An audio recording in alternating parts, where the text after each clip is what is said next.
6 groups होते हैं इसके, और इसकी जो जनरल कॉन्फ़िगरेशन होती है, जनरल कॉन्फ़िगरेशन वो ये होती है NH2 NP1 to 6, NH2 NP1 to 6। आप जानते हो कि अगर 13 होगा तो P1 हो जाएगा, 14 होगा तो P2, 15 होगा तो P3, 16 होगा तो P4, 17 होगा P5, और अगर 18 ग्रुप होगा, नोबल गैसेस होंगे तो P6 हो जाएगा।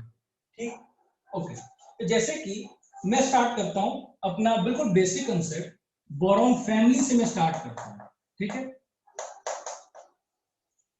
बोरॉन फैमिली में, राइट, अच्छा आप देख रहे हो, राइट, बोरॉन फैमिली में जो हमारे एलिमेंट्स है वो कौन कौन से होते हैं? Boron, aluminium, gallium, indium and thallium. अगर मुझे बोरॉन फैमिली की कॉन्फ़िगरेशन लिखनी हो तो मैं क्या कहूंगा? NH2NP1, NH2NP1। और इसके अगर आगे आप नोबल गैस लगा दो, कोई भी नोबल गैस लगा दो आप, तो उसका पूरा कॉन्फ़िगरेशन कंप्लीट हो जाता है। तो क्या होगा? बोरॉन जिस पीरियड का है उससे पहले वाले पीरियड का जो नोबल गैस एलिमेंट होता है उसको हम आगे लिखते हैं जैसे कि हीलियम, और बोरॉन हमारा सेकेंड पीरियड का एलिमेंट है तो क्या हो जाएगा? 2s2 and then 2p1। Helium के बाद ये आ जाएगा जैसे नियॉन, ये आ जाएगा आर्गन, ये क्रिप्टॉन एंड देन ये क्या आ जाएगा? ज़ीनॉन।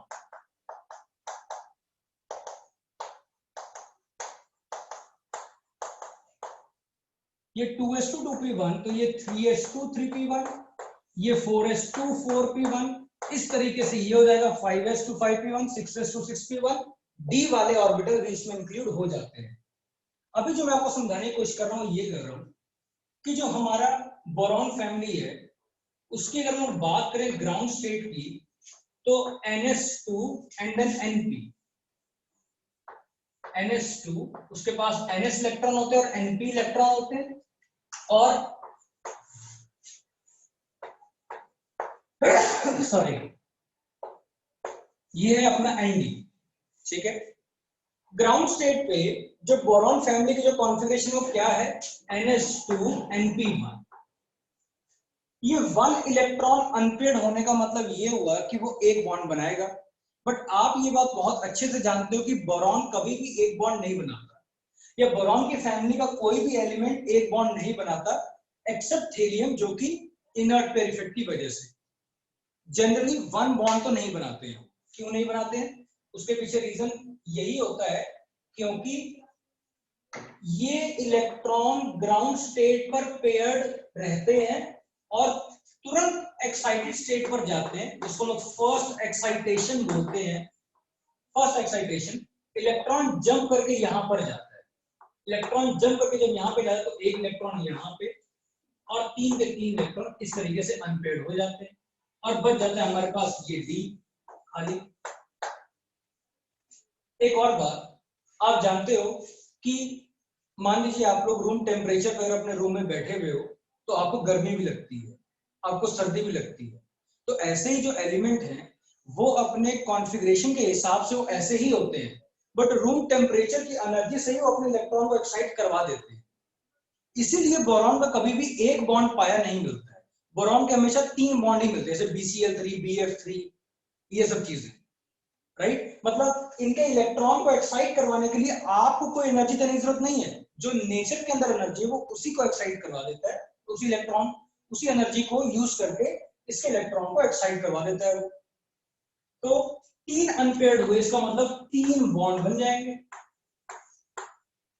बात को अब गौर से सुनना, बोरॉन बोरॉन का कोई भी कंपाउंड जैसे कि BF3 BCl3 या फिर X3BO3 जिसको हम लोग और करके लिख देता हूं OH का होल थ्राइस B, यह कंपाउंड। इसी तरीके से अगर एल्यूमिनियम बनाएगा तो एल्यूमिनियम क्या होगा? AlCl3 AlBr3 etcetera. ठीक है, गैलियम वगैरह ले लो, कुछ सारे एलिमेंट ले लो, सारे एलिमेंट एक एक आप एग्जांपल ले लीजिए।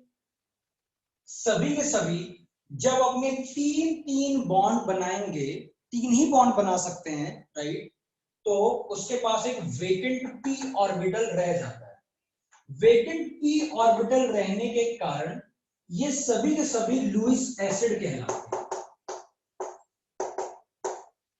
मेरे कहने का मतलब ये हुआ कि बोरॉन फैमिली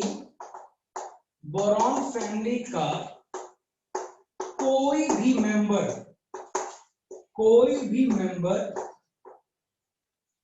अपना कोई भी कंपाउंड बनाए, अपना कोई भी कंपाउंड बनाए या बनाता है, तो एक वेकेंट पी होने के कारण सारे कंपाउंड लुईस एसिड कहलाते हैं।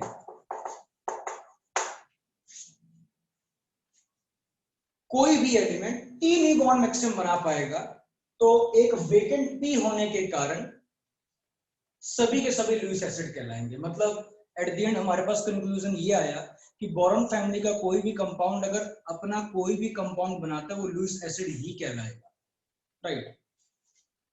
तो एग्जाम में हमें कभी भी बोरॉन की फैमिली के लिए कुछ भी नहीं सोचना है, राइट। अब लोग आते हैं कार्बन फैमिली के लिए।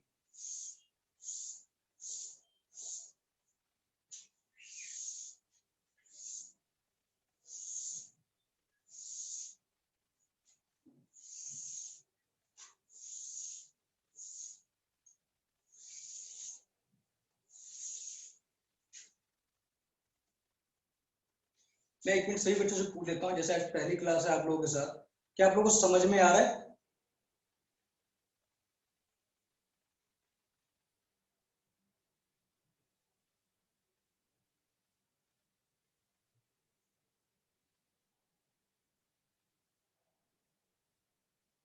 ओके, ठीक है, मतलब आप लोग देख रहे हो ना क्लास को, ठीक है। अब आगे देखिए, मैं जैसे कि बात करता हूं कार्बन फैमिली की। इस क्लास में कुछ बच्चे ऐसे हैं जो कि पहले वाले बैच में मेरे साथ ये वाले लेक्चर पढ़ चुके हैं, ठीक है। तो बच्चे कुछ लेफ्ट कर रहे होंगे, मैं समझ सकता हूँ, कोई दिक्कत नहीं है, राइट। तो कार्बन फैमिली में जो कॉन्फ़िगरेशन होगा वो क्या होगा? NH2NP2, right, NH2NP2। तो कार्बन, उसका silicon, germanium, tin and lead, ठीक है। तो क्या होगा, आप जानते ही हो कि मैं हीलियम रखूंगा और यहाँ पे 2s2 and then 2p2। Silicon के लिए क्या करूंगा, हीलियम के बाद neon, 3s2 and then 3p2। एक बात आप लोगों ने समझनी बहुत जरूरी है आप लोगों के लिए, सेकंड पीरियड का कोई भी एलिमेंट, ये बात मैं यहाँ पे लिख देता हूं और आप अपने दिमाग में इस बात को बिठा लो। सेकंड पीरियड एलिमेंट के पास वेकेंट डी नहीं होगा। देखो इंग्लिश में मैं लिख सकता हूं, कोई दिक्कत नहीं, बट समझाने में ये चीजें इजी होती है कि सेकंड पीरियड के पास आप ये चीज इमेजिन करोगे नहीं। सेकंड पीरियड के जितने भी एलिमेंट जैसे boron, carbon, nitrogen, oxygen, fluorine, इन सभी के लिए आप ये सब चीजें इमेजिन ही नहीं करोगे, ठीक। और थर्ड पीरियड एलिमेंट के पास वेकेंट डी ऑर्बिटल होता है। मतलब सिर्फ कार्बन को छोड़कर बाकी सभी के लिए आप ये सब सोचकर चलोगे भाई ये पड़ा हुआ है। Are you getting my point? जो अपना पी ब्लॉक के अंदर जो भी फर्स्ट वाला एलिमेंट है उसके पास ये नहीं होता, बाकी सभी के पास ये चीज होती है। क्या ये चीज है? Vacant D, right. ओके, तो देखो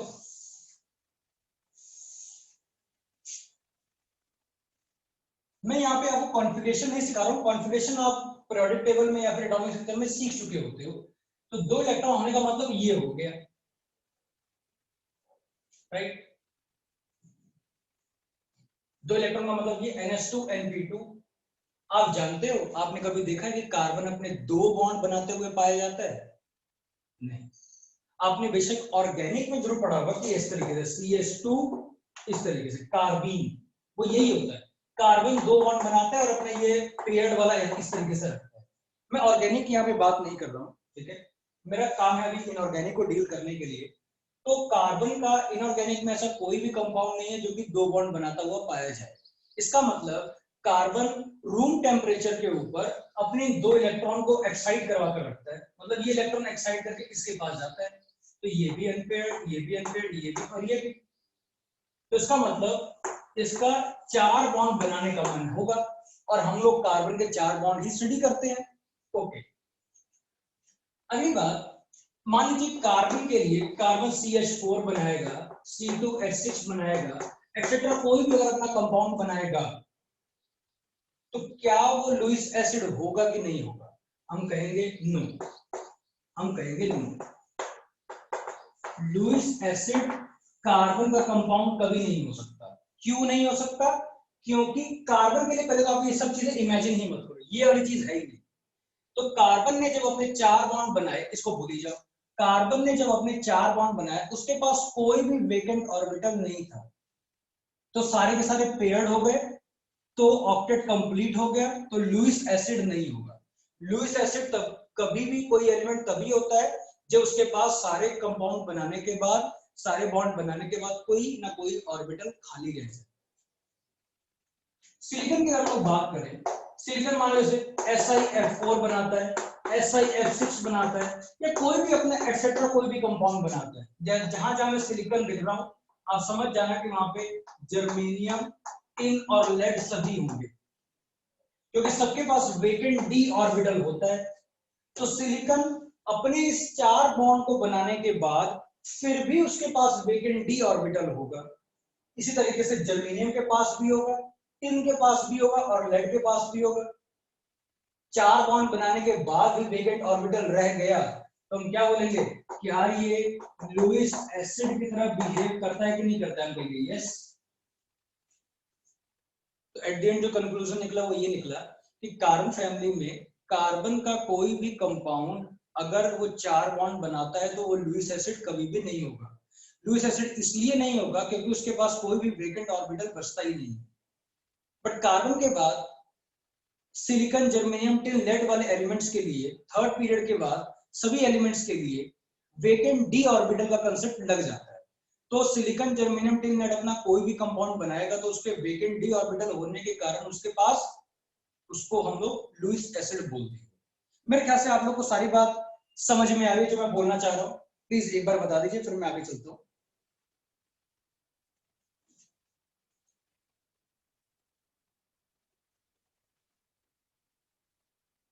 आप लोग का राय लेना ही बहुत जरूरी है।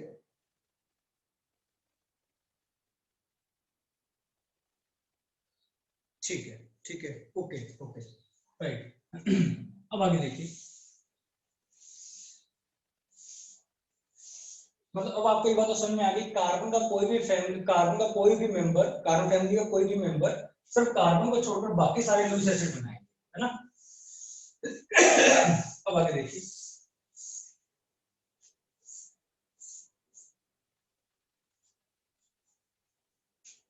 राइट, अब आगे देखो क्या होगा अगर हम लोग बात करें नाइट्रोजन फैमिली की। नाइट्रोजन फैमिली में nitrogen, phosphorus, arsenic, antimony and bismuth configuration लिखना चाहो तो इसकी जो जनरल कॉन्फ़िगरेशन वो क्या होती है? NH2NP3, मतलब कि हीलियम 2s2 2p3, ये क्या हो जाएगा? Neon 3s2 3p3। यहां पर भी हमें यही बात लगानी पड़ेगी कि नाइट्रोजन सेकंड पीरियड का एलिमेंट होने के कारण इसके पास वेकेंट डी ऑर्बिटल हम लोग इमेजिन नहीं करेंगे। उसके बाद फास्फोरस, आर्सेनिक, एंटीमनी, बिस्मथ के लिए हम लोग ये वेकेंट ऑर्बिटल इमेजिन करके चलेंगे, राइट? तो मैं आगे कॉन्फ़िगरेशन नहीं लिख रहा हूं। अब यहां देखो, ग्राउंड स्टेट में जो कॉन्फ़िगरेशन थी वो क्या थी? NH2NP3, NH2NP3। तो आप इस बात को आप समझ के चलो कि आपने नाइट्रोजन का कंपाउंड पढ़ा हुआ, जैसे कि NH3 कंपाउंड पढ़ा हुआ, या फिर मान लो RNH2 हो गया, आपने ये भी कंपाउंड पढ़ा हुआ है। तो नाइट्रोजन को देख रहे हो, 3 बॉन्ड बना रहा है, नाइट्रोजन 3 बॉन्ड बना रहा है और ये 2 टुच्चू से भी रख रहा है। ये इसका मतलब क्या हुआ? 3 बॉन्ड बनाया इससे, सॉरी 3 बॉन्ड बनाया इस नाइट्रोजन ने इससे, और ये जो दो टुच्चुस हैं इसको लोग लोन पेयर बोलते हैं, ये वाला है। मतलब अगर पूछा जाए कि नाइट्रोजन के पास जो लोन पेयर है वो कहाँ का होता है, तो हम बोलेंगे साहब एस ऑर्बिटल का होता है। तो ये जो लोन पेयर किसका है, एस ऑर्बिटल का। 3 बॉन्ड ये बना ही चुका है। अच्छा, ये इलेक्ट्रॉन को जंप करके यहाँ पर क्यों नहीं ले गया? तो कब से मैं यही बात तो चिल्ला रहा हूँ और कब से आप लोग ये चिल्लाते हुए मेरे को सुनाई दे रहे हो कि सर उसके पास वेकेंट डी ऑर्बिटल होता ही नहीं है। नहीं होगा तो इलेक्ट्रॉन एक्साइट करवाएगा ही नहीं। मतलब ये कि नाइट्रोजन के लिए हम ये वाली बात भूल जाएंगे। अब बात करो कि क्या ये लुईस एसिड है, क्या ये लुईस एसिड है? तो हम बोलेंगे नो, क्योंकि सारे ऑर्बिटल 3 बॉन्ड बनाने के बाद सारा कुछ फिल है इसका। ओके, तो नाइट्रोजन जिस तरीके से कार्बन का कोई भी कंपाउंड लुईस एसिड नहीं था 4 बॉन्ड बनाने के बाद, उसी तरीके से नाइट्रोजन का 3 बॉन्ड बनाने के बाद कोई भी कंपाउंड लुईस एसिड नहीं होगा। But what about next, phosphorus के बारे में आप क्या कहते हो? चाहे PCl5 बना दे या PCl3 बना दो, आप पहले ये काम कर लो। PCl3 बनाओगे तब भी वेकेंट डी ऑर्बिटल रहेगा। PCl5 बना दोगे, 5 कैसे बनाओगे? इलेक्ट्रॉन को जंप करवा दो, जंप करवाओगे तो यहां पहुंच जाएगा। ये इलेक्ट्रॉन जंप किस केस में करेगा? इन सब के लिए फास्फोरस, आर्सेनिक, एंटीमनी, बिस्मथ, क्योंकि इनके पास वेकेंट डी ऑर्बिटल होता है तो ये इलेक्ट्रॉन एक्साइट करके इसके पास चला जाएगा और 5 बॉन्ड बनाने के लिए रेडी हो जाएगा। 5 बॉन्ड जब बनाएगा तब भी उसके पास वेकेंट डी ऑर्बिटल रह जाएंगे। हम क्या बोलेंगे कि सर चाहे फास्फोरस 3 बॉन्ड बनाए तब भी वेकेंट डी ऑर्बिटल, चाहे फास्फोरस 5 बॉन्ड बनाए तब भी वेकेंट डी ऑर्बिटल। तो यस, ये लुईस एसिड की तरह काम करेगा। और अगर फास्फोरस ये काम कर रहा है तो आर्सेनिक, एंटीमनी, बिस्मथ भी ये काम करेगा जी। ठीक है जी, क्लियर हो गई मेरी बात? राइट, अब आगे देखिए। वंशिता चड्डा, पूछो बेटा क्या डाउट है वंशिता? वंशिता डाउट पूछो बेटा।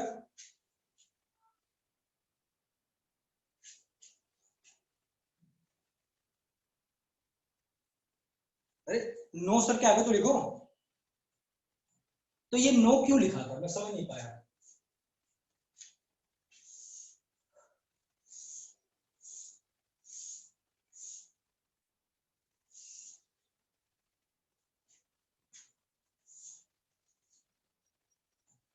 अच्छा, वेकेंट डी ऑर्बिटल नहीं, okay okay, got it got it.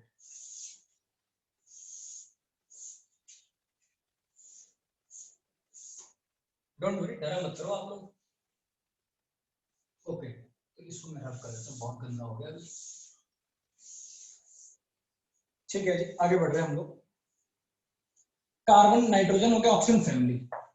Oxygen family के लिए जरा ध्यान से सुनो, कॉन्फिगरेशन क्या होती है? NH2 and then NP4, oxygen, sulphur, cerium, tellurium, polonium, helium, 2s2 2p4, neon, 3s2 3p4। मतलब अगर मैं इसका NS वाला कॉन्फिगरेशन बनाऊं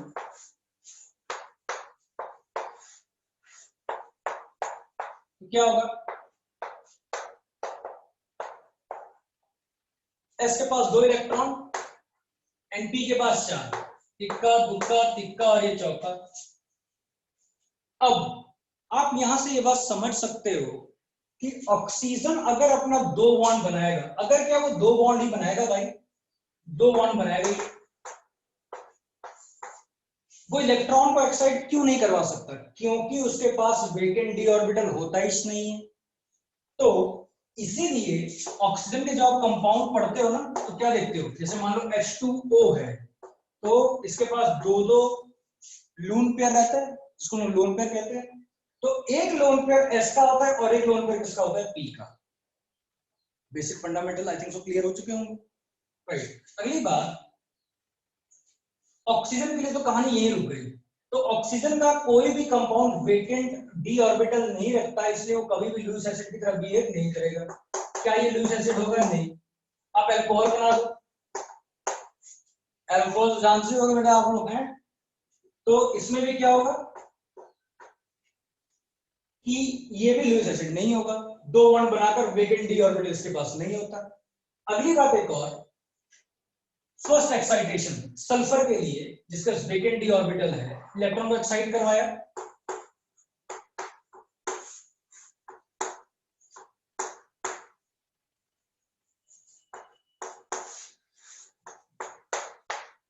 ये हो गया।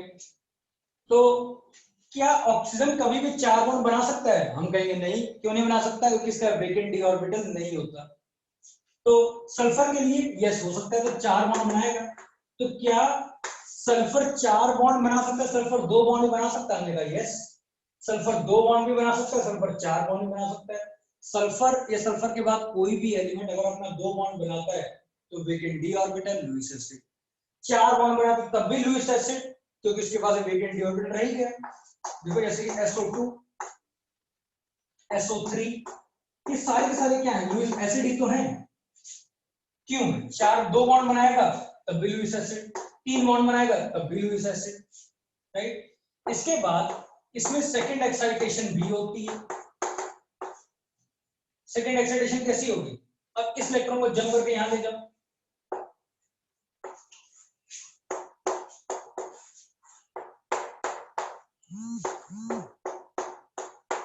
अब कितने बॉन्ड बन सकते हैं? 6 बॉन्ड बन सकते हैं।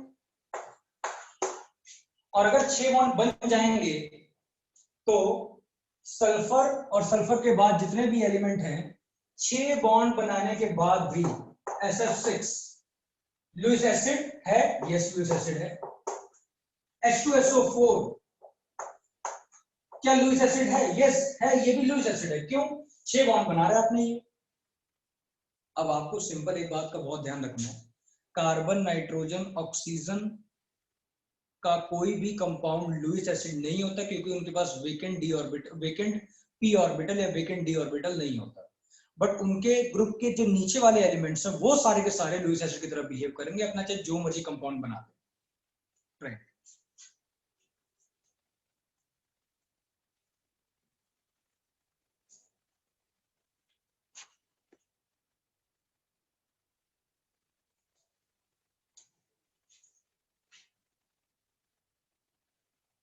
अब ठीक है बाबा? अरे अभी भी पॉज है क्या?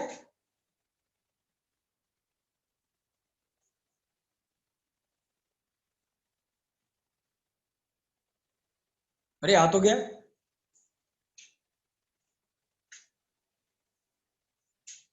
चलो दोबारा से जाता हूं यहां से, मैं यहां पे था। इसको क्या हुआ? सल्फर 4 बॉन्ड बनाएगा, वेकेंट डी ऑर्बिटल रहेगा, यस लुईस एसिड होगा। सल्फर, अच्छा फिर हमने सेकंड एक्साइटेशन करवा दी, 6 बॉन्ड बनवा दिया, जैसे कि SF6 लुईस एसिड है? यस है। H2SO4 लुईस एसिड है? यस है। क्यों? 6 बॉन्ड बनाने के बाद भी इसके पास वेकेंट डी ऑर्बिटल रह गया। तो अभी तक एट लास्ट हम लोगों ने यही बात समझी, कार्बन, नाइट्रोजन, ऑक्सीजन को छोड़कर, सेकंड पीरियड एलिमेंट के इस कार्बन, नाइट्रोजन, ऑक्सीजन को छोड़कर बाकी उनके जितने भी एलिमेंट है वो अगर अपने कोई कंपाउंड बनाता है तो सारे के सारे लुईस एसिड की तरह बिहेव करते हैं। ये बात सिंपल क्लियर हो गई आप लोग, right. At last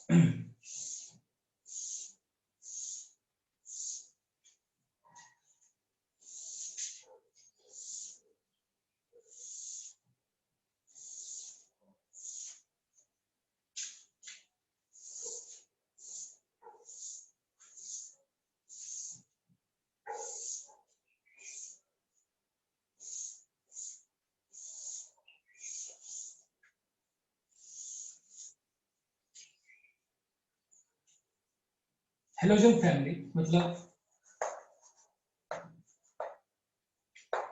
NH2NP5, fluorine, chlorine, bromine and iodine. तो फ्लोरीन जैसे कि helium, 2s2 2p5, neon 3s2 3p5 sorry, ground state में NS, NP and then ND,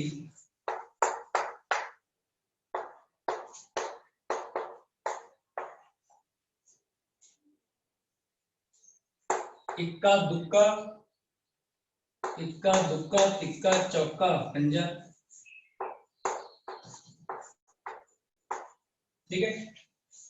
अब देखो, जो फ्लोरीन है वो ग्राउंड स्टेट पे अपना एक इलेक्ट्रॉन बना लेता है, एक बॉन्ड बना देता है, और फ्लोरीन के पास कोई भी वेकेंट डी ऑर्बिटल नहीं होता। मतलब ये, अगर मैं बात करूं HF की, या फ्लोरीन कभी भी अगर एक बॉन्ड बनाता है तो क्या ये लुईस एसिड होगा? क्या ये लुईस एसिड होगा? हम कहेंगे नो। बट अगर हम बात करें HCl, HBr, HI की, तो क्या ये लुईस एसिड होगा? यस। एक बॉन्ड बनाने के बाद इसका वेकेंट डी ऑर्बिटल रह गया। ये भी लुईस एसिड है, ये भी लुईस एसिड है, ये भी लुईस एसिड, सभी के सभी क्या है? Lewis acid. अगली बात एक और, अब इसको एक्साइट करवाओ। एक्साइट में किन के लिए करता हूं? क्लोरीन, ब्रोमीन, आयोडीन के लिए। अगर मान लीजिए एक इलेक्ट्रॉन एक्साइट हो गया, मतलब फर्स्ट एक्साइटेशन हो गया, तो क्या हुआ होगा?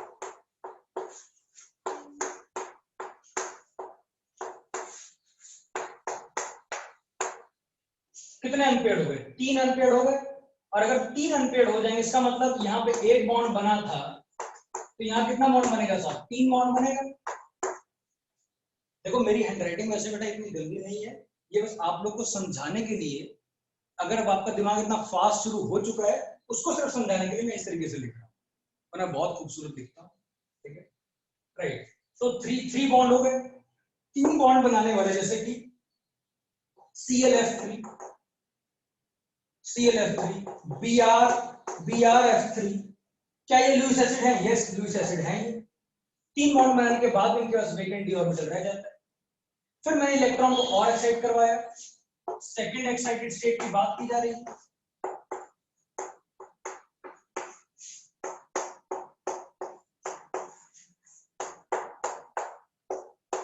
तो अब ये कितने बॉन्ड बनाएगा? 5 बॉन्ड बनाएगा। कौन? नमन। नमन कौन पूछ रहे? क्या पूछ रहे हो बेटा? कौन लुईस एसिड है? किसके बारे में पूछ रहे हो?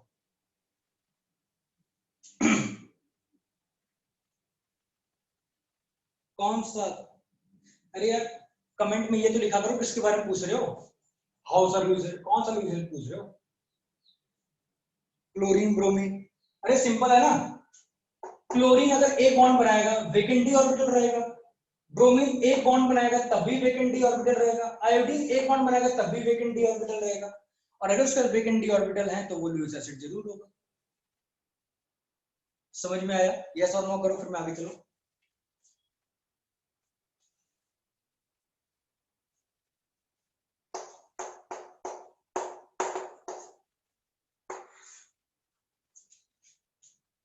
Okay, good. अब देखो थर्ड एक्साइटेशन के लिए क्या हो जाएगा? अच्छा, इसमें कितने बॉन्ड बने? 1 2 3 4 5, 5 बॉन्ड बने इसमें, 5 बॉन्ड। अब 5 बॉन्ड वाला ले लो, आप क्या ले सकते हो? ClF3, ClF5 ले लो, सिंपल। या फिर आप तो जानते हो Cl2O7, ये सब भी तो होते हैं ना। क्लोरीन का जो कंपाउंड होता है HClO, HClO2, HClO3, HClO5, HClO7। एक बात बताओ आप लोग, आपको अब इस टॉपिक से ये बात क्लियर होनी शुरू हो गई कौन सा एलिमेंट कितने बॉन्ड तक बना सकता है और कितनी एक्साइटेशन पे बना सकता है। राइट, 5 बॉन्ड हो गए। तो क्या होगा?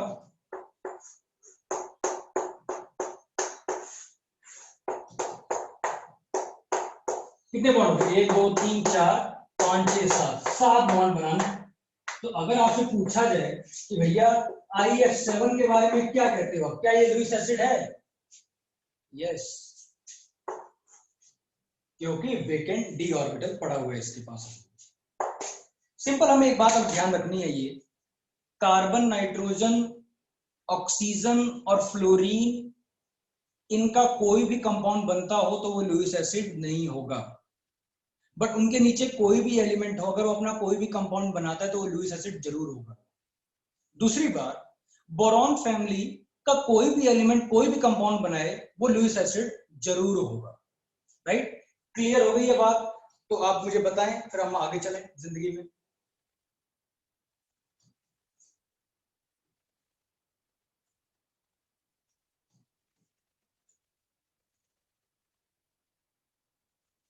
ब्रूम?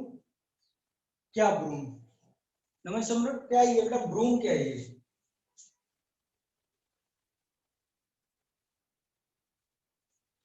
अरे बोरॉन फैमिली वाला ट्रेंड बेटा बताया तो था, स्टार्टिंग में ही बताया था। अच्छा कोई बात नहीं, अगर कुछ पिछला रह गया तो रिकॉर्डेड लेक्चर में आ जाएगा प्रेप बडीज पे, ठीक है, वहां से भी आप देख सकते हो। राइट, आगे चला।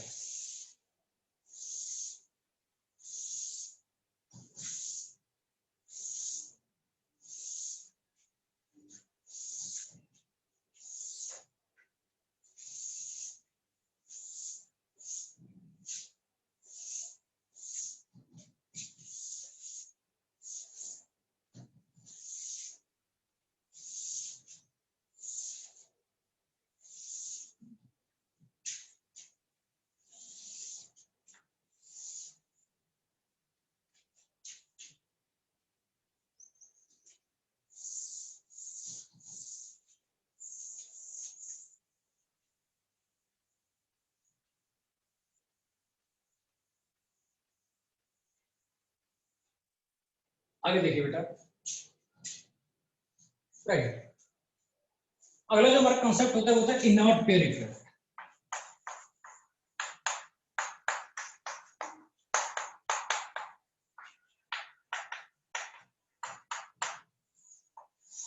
Inert pair effect, inert pair effect के लिए सबसे पहली एक बात जो हमें ध्यान रखनी है कि इनर्ट पेयर इफेक्ट जो है वो पॉजिटिव ऑक्सीडेशन स्टेट रखने वाले जो एलिमेंट होते हैं सिर्फ उनकी स्टेबिलिटी को पता करने के लिए ही लगाया जाता है। रिपीट कर रहा हूं, इनर्ट पेयर इफेक्ट जो है वो पॉजिटिव ऑक्सीडेशन स्टेट की स्टेबिलिटी को पता करने के लिए ही लगाया जाता है। इस इनर्ट पेयर इफेक्ट का नेगेटिव ऑक्सीडेशन स्टेट रखने वाले एलिमेंट से कोई लेना देना नहीं। ओके, अगली बात, कौन कितना ज्यादा स्टेबल है, कौन कितना कम स्टेबल है, पॉजिटिव ऑक्सीडेशन स्टेट वाला एलिमेंट वो इनर्ट पेयर इफेक्ट आपको बताएगा। ठीक है,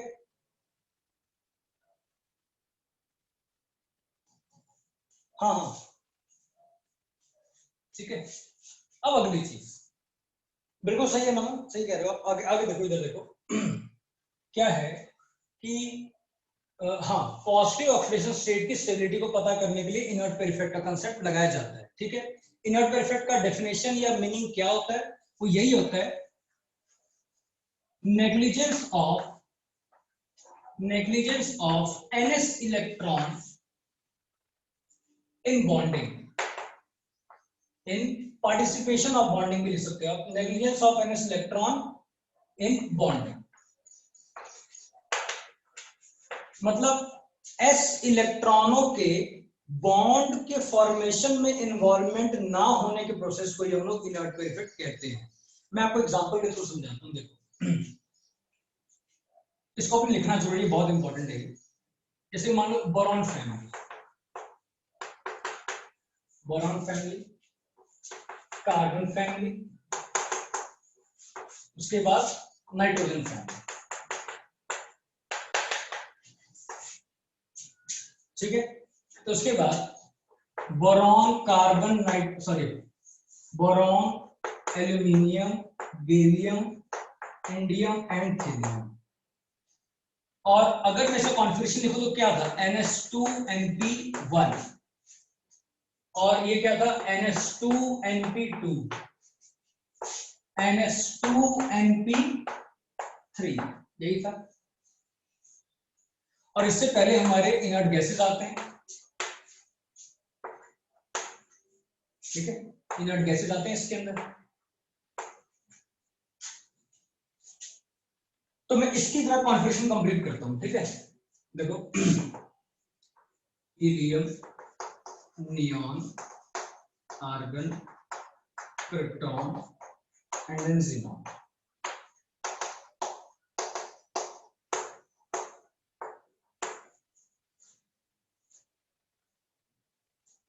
हीलियम में 2s2 2p1, 3s2 3p1, 4s2 4p1 या 3d10 एंड देन 4p1। अब मैं पूरी कॉन्फ़िगरेशन लिख रहा हूं। ठीक है, 5s2 4d10 right and then 5p1। इसमें क्या होगा, 6s2 5d10 4f14 and 6p1। ठीक, अगली बात, ये रहा था कार्बन, कार्बन, सिलिकॉन, जर्मेनियम,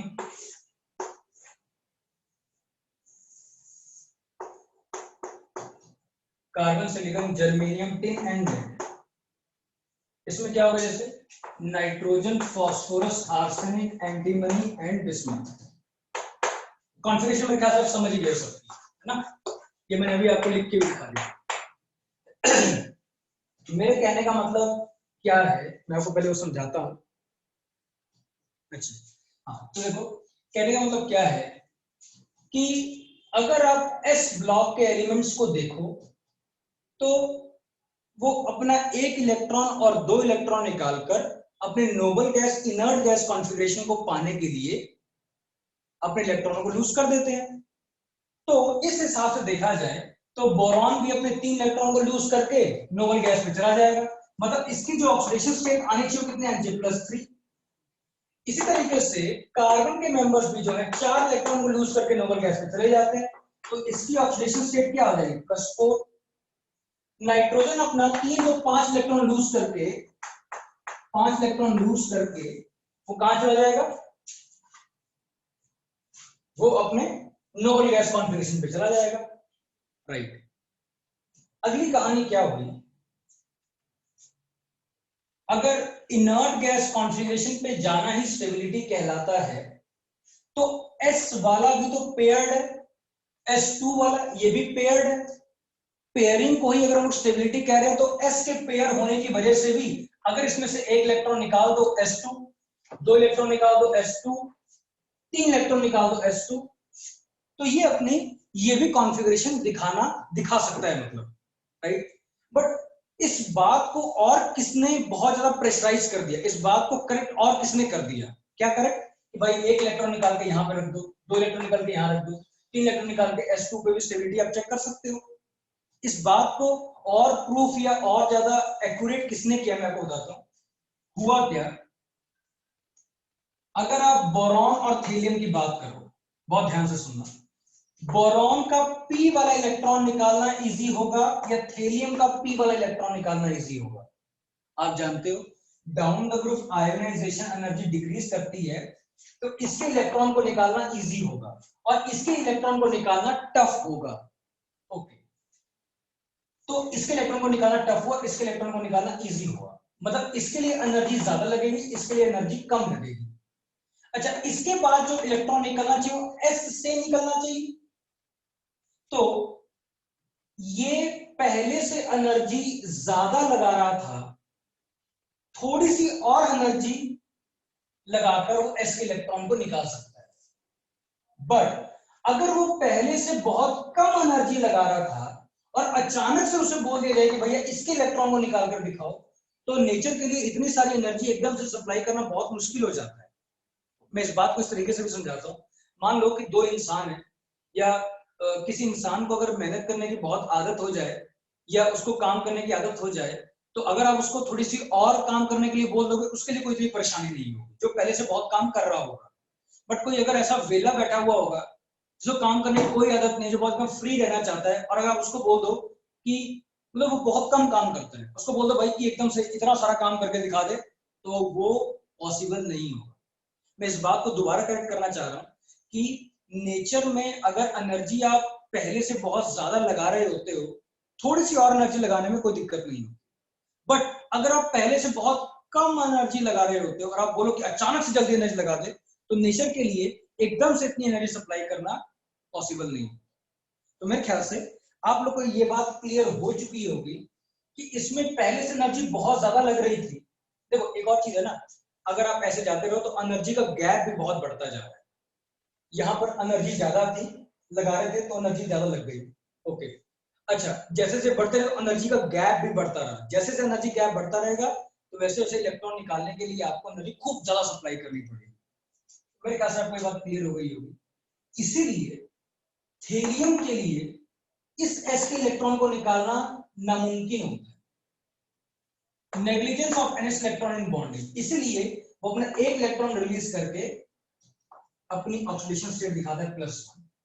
इसी तरह से जो लेड है वो अपना 2 ऑक्सीडेशन स्टेट दिखाएगा +2, और बिस्मथ जो है वो कितना दिखाएगा +3। राइट, इसको मैं एक और मार्कर से क्लियर कर रहा हूं। ये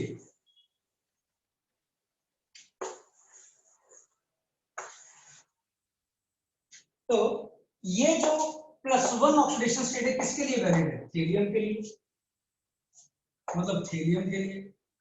जो +2 है वो किसके लिए वैलिड है, लेड के लिए।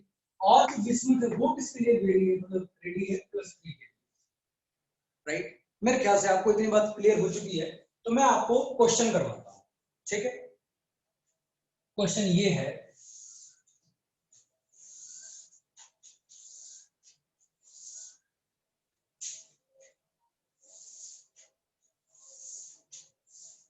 देखो हम ये बात बहुत सुनते हैं कि बोरॉन फैमिली के लिए पहले हम बात कर लेते हैं। बोरॉन फैमिली के लिए कि डाउन द ग्रुप है ना, मैं ऐसे लिखता हूं top to bottom +3 oxidation state की जो स्टेबिलिटी है वो डिक्रीज करती है, and +1 oxidation state top to bottom increases. ये बात क्लियर हो? +3 डिक्रीज कर रही है स्टेबिलिटी और +1 बढ़ रही है। ओके, और अगर आप कार्बन फैमिली के लिए बात, अच्छा इसे क्वेश्चन भी कर लेते हैं। अगर मैं आपको क्वेश्चन बोलूं, जैसे मान लीजिए बोरॉन अपना बोरॉन, हाँ boron, aluminium, gallium, indium and thallium +3 +3 +3 +3 and then +3, तो क्या बोलोगे आप? क्या थीलियम को भी +3 ऑक्सीजन से दिखा सकता है? नो, +1 दिखाएगा। तो डाउन द ग्रुप +3 स्टेप हो जाएगा। एक और बात, boron, aluminium, gallium, indium and thallium, तो down the group +1 oxidation state बढ़ रहा है, प्लस स्टेबिलिटी इसकी बढ़ रही है, तो इसका ऑर्डर ये वाला हो जाएगा। आई थिंक सो आपको मेरी ये वाली बात क्लियर हो चुकी होगी। ओके, रीजन क्या होता है? रीजन यही होता है कि साहब इनर्ट पेयर इफेक्ट। एक और बात, आप इस तरीके से पूछ भी सकते हो कि सर अगर आपने BX3 AlX3 मान लो कोई ऐसा एलिमेंट लगा दिया जो कि बोरॉन से ज्यादा इलेक्ट्रोनेगेटिव है या इन एलिमेंट से ज्यादा इलेक्ट्रोनेगेटिव है, तभी तो उसके ऊपर पॉजिटिव चार्ज आएगा। ओके, तो मान लो अगर मैंने BX3 AlX3 कोई भी हाइड्रोजन लगा दिया और अगर मैंने यहाँ लगा दिया BX, तो आपके मन में डाउट हो सकता है ना कि सर जब बोरॉन एक बॉन्ड बना ही नहीं सकता, जब आपने हमें बताया था, तो यहाँ पे आप बोरॉन एक ऑक्सीडेशन स्टेट कैसे दिखा सकते हो? तो बेटा मैं आपको आप लोगों के लिए एक बात कहना चाहता हूँ, इनऑर्गेनिक में हम लोग चीजें रिलेटिवली पढ़ते हैं कि रिलेटेड पढ़ते हैं कि मान लो अगर ये ज्यादा स्टेबल है और अगर ये ऐसा हुआ होता तो कौन ज्यादा स्टेबल होता, तो रिलेटिवली वाली बातें हम लोग पढ़ते हैं इसके अंदर, ठीक है? तो उसमें आपको कोई दिक्कत नहीं आनी चाहिए। अगली बात, क्या ये वाली बात समझ में आ गई? प्लीज मुझे बता दीजिए, फिर मैं आगे चलता हूँ, जल्दी बता दो।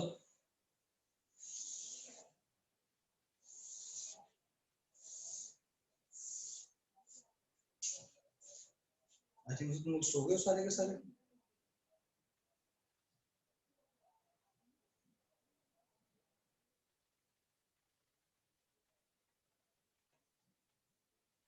आई थिंक सभी बच्चे सो रहे हैं, इनका कोई रिप्लाई करना कोई मन नहीं करता। 1 2 3 4 बस, बाकी दुनिया क्या कर रही है भाई? फ्री का पैसा बेटे, मैं अकाउंट नंबर दे तो मुझे भी ट्रांसफर कर दो।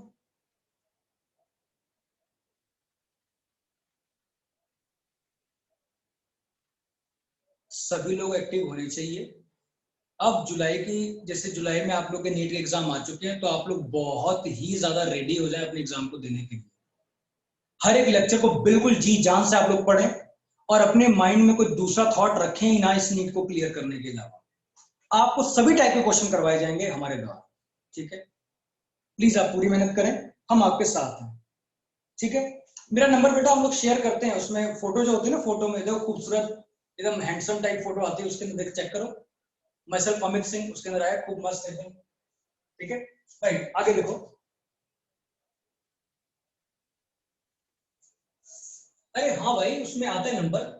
एक बात बताओ, नंबर लेकर क्या, नंबर लिखकर मैं क्या करूंगा? उसमें नंबर भी आता, फोटो भी आती, मस्त फोटो आती। चलो देख लीजिए, मिला कर 98822। देखो बेटा, इस कंसेप्ट के अंदर हम लोग क्या करेंगे, एक 9 होगा, डबल बार 8, डबल बार 2, 98822, उसके बाद फिर से 8 रिपीट होगा। देखो इलेक्ट्रॉन एक्साइट करके जाएगा 8 पे, 98822 48288। देखो ये वाली चीज बेटा फिर से रिपीट हो जाएगी। गलत तो नहीं? 98822 48288, हाँ ठीक है, राइट, ओके। सो आगे देखो।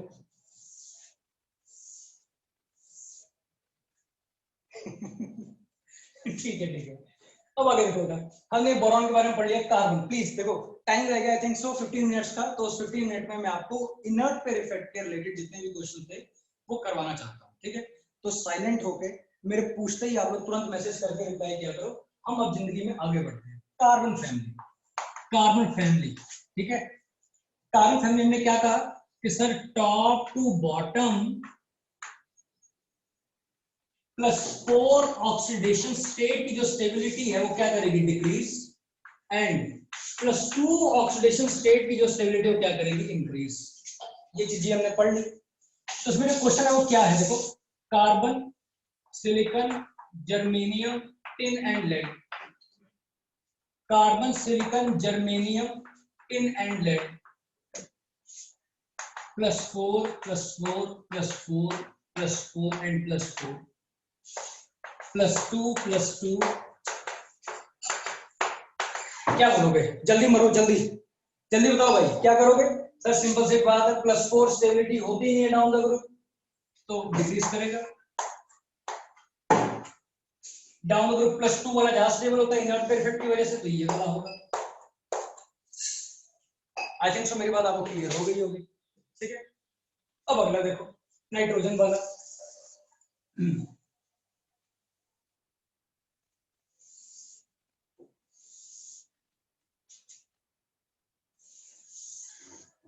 क्या होगा, जैसे देखो नाइट्रोजन फैमिली में top to bottom +3 oxidation state की जो स्टेबिलिटी है वो क्या करेगी, डिक्रीज, सॉरी +5 वाली है ना, +5 वाली डिक्रीज, एंड +3 वाली जो क्या करेगी, इंक्रीज। लो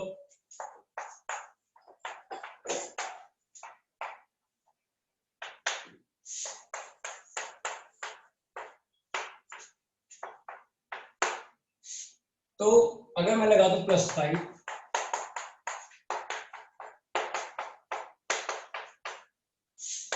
+3, तो क्या बोलोगे आप कि सर डाउन द ग्रुप +5 वाला डिक्रीज करता है, इसका मतलब ये ज्यादा स्टेबल होगा, है ना, ऐसे। और डाउन द ग्रुप +3 वाला ज्यादा स्टेबल होता है इस तरीके से, राइट। बट एक बात बताता हूँ, ये इस नाइट्रोजन के बारे में इसको यहाँ पीछे रखा जाता है। इसके पीछे रीजन क्या होता है, वही वेकेंट डी ऑर्बिटल ना होने के कारण ये 5 बॉन्ड बना ही नहीं सकता, ठीक है। तो ऐसा क्वेश्चन कभी पूछा नहीं जाता है, ये बस मैं आपको ट्रेंड के अकॉर्डिंग बना रहा हूँ। क्वेश्चन क्या आता है, अब आप ये सुनिए क्वेश्चन क्या है। क्वेश्चन अब ये है, देखो क्वेश्चन ये है बेसिकली,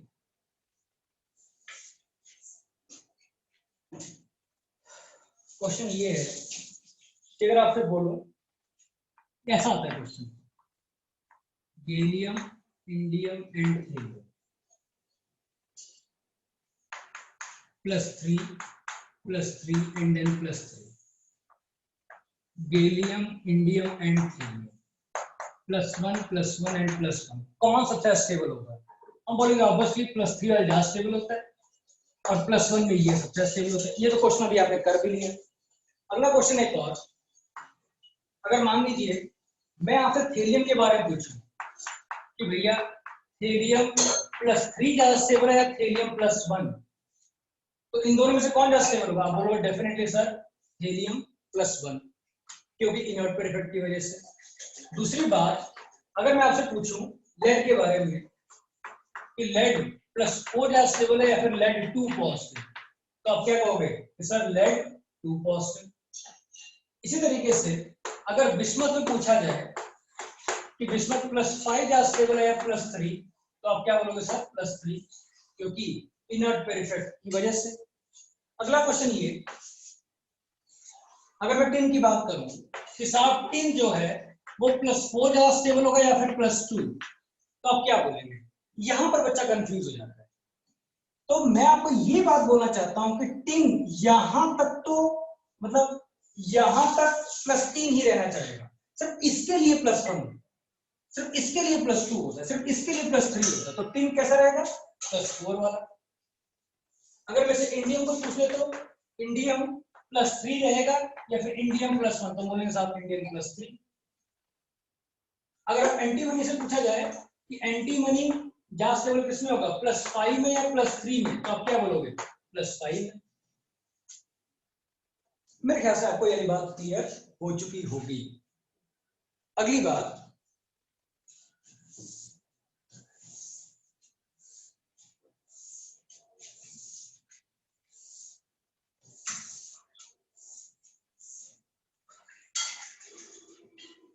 ये इसीलिए अगर मान लीजिए PbO2, जैसे कि मैं Pb4 पॉजिटिव की बात कर रहा हूं कि जैसे यहां पर जो लेड है वो Pb+4 में है ना, तो क्वेश्चन ये आता है कि लेड का ऑक्साइड जो कि +4 में है, दिस इज गुड ऑक्सीडाइजिंग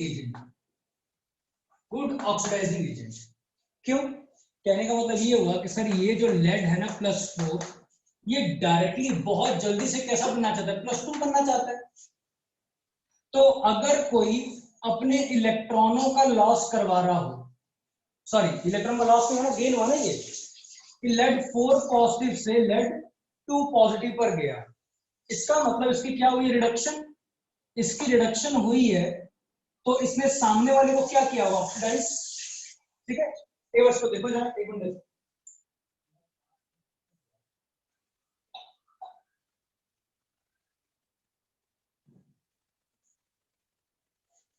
ठीक है, देखो क्या होता है, अभी हमने ये पढ़ा कि सर लेड 4 पॉजिटिव कभी भी स्टेबल नहीं होता, तो लेड 4 पॉजिटिव या स्टेबल होता है लेड 2 पॉजिटिव, हम बोलेंगे सर लेड 2 पॉजिटिव, तो लेड 4 पॉजिटिव डायरेक्टली किसमें बनने की कोशिश करेगा, लेड 2 पॉजिटिव में।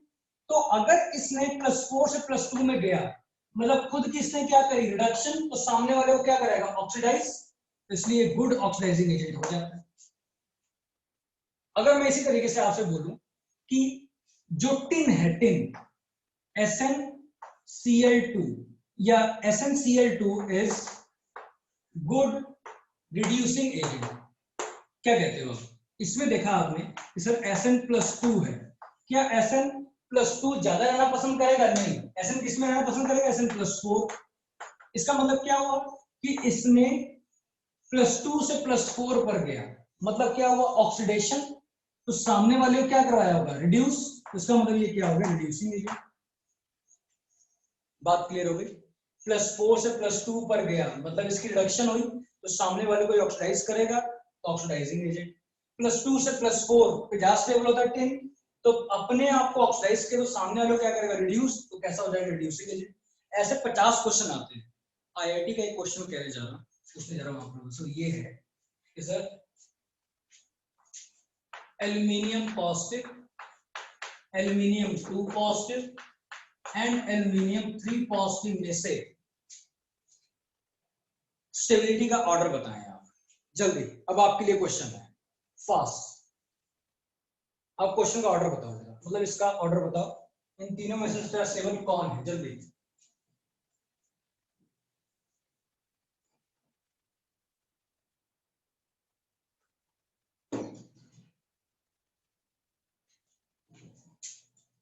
+3 फिर +1 फिर +2, ईशा +3 +1 +2 +3 +1 +2, और सोचो, और बाकी बच्चे, और बाकी बच्चे,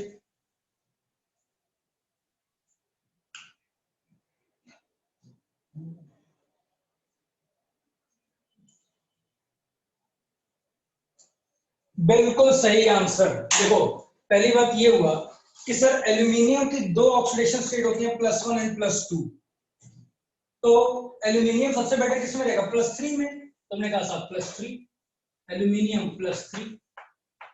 अच्छा, उसके बाद हम जानते हैं कि साहब एल्यूमिनियम +1 भी हो सकता है अकॉर्डिंग टू कंसेप्ट। बचिया कौन, अपना एल्यूमिनियम 2 पॉजिटिव, जिसके बारे में हमने पढ़ा नहीं, वो सबसे पीछे। इनर्ट पे इफेक्ट से ये क्वेश्चन बहुत ही इजीली सॉल्व हो जाता है। ठीक है, एक लास्ट क्वेश्चन हमारी क्लास का वो ये है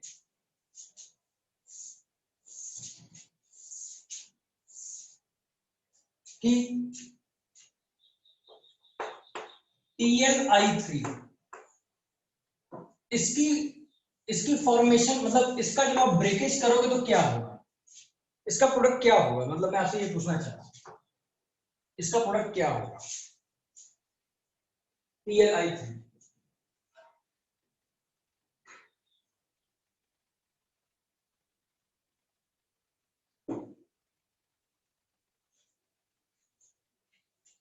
जल्दी बताओ शाबाश।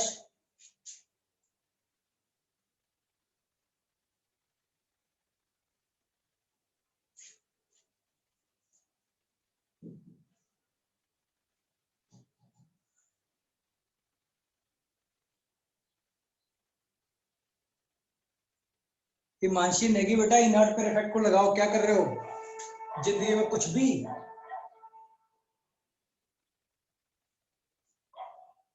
ये देखो इन भाई साहब ने हीलियम को टीएच लिख दिया, टाउन हॉल लिख दिया। गेम तो नहीं खेल रहे साथ साथ कहीं, क्या नाम है इसका, रशिया शर्मा, कहीं गेम तो नहीं खेल रहे बेटा, क्लैश ऑफ क्लैंस टीएच है। चलो एनीवेज जस्ट किडिंग, बात सुनो बहुत ध्यान से।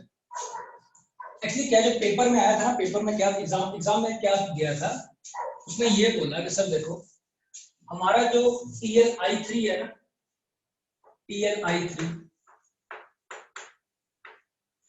इसको दो तरीके से उसने डिवाइड किया था, ठीक है। डिवाइड किया था कैसे कि सर ऐसा हो सकता है कि TL+3 and then I3 sorry I के ऊपर चार्ज नेगेटिव, ऐसे।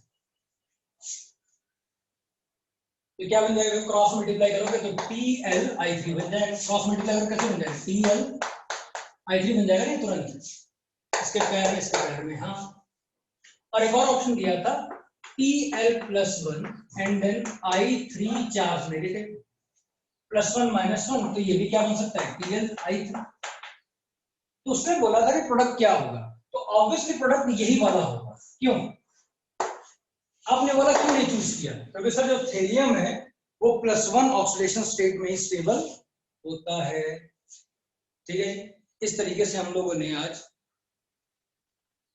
ये क्लास के डिस्टर्ब होने के कारण आज हम लोगों ने दो कंसेप्ट सीख लिए, एक लुईस एसिड का कंसेप्ट और एक हमने इनर्ट पेयर इफेक्ट वाला कंसेप्ट पूरा पढ़ लिया, ठीक है। ओके, होपफुली आपको समझ में आ गया होगा। तो मेरे ख्याल से आपकी नेक्स्ट क्लास होगी बायो की, ठीक है। टेक केयर बेटा, बाय बाय, सब लोग को बहुत बहुत धन्यवाद।